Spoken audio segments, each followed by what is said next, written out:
Urutindo rwa Katete nurwija kukorwa amahega ya UPDF ahabukikuru bishatu nkaga na mukaga kandi abebembezi bahamye amakuraga basayinije oyo na UPDF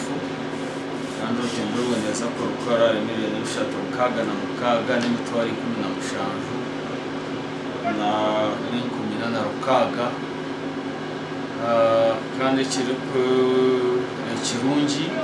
tibeye sente miliyoni bishatu sonti zakuzabaha nabanyuma bagure materials bije batandika urutindo rwe barakora urutindo nzako bantu yaho ibiti ebikuru turukutaho na ebitebisya twiyeho ebyo maninge bibate bikuru tutehwimba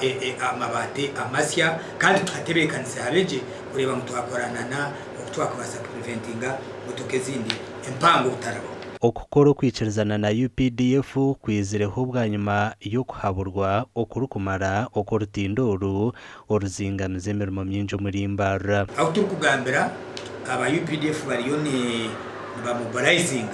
okuronde byo kukozesa embaho amabate rero bakatandika umbwire buri kwingana wikemwe ntuza kuronshinga kandi kurigirira okubanyegambirire bona bagira ngo umubire buri kwingana weeks 2-3 umurimo gumba babaguhereza abatura embera y'urutindoro etwirene barabanisamo government simanyo benyemirwa nyo ngeuri denti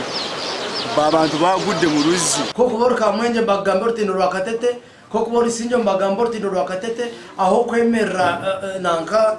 Antone bagamba urutindoro rwa Katete nito tubiyana amakuru agagasha kwa ari waso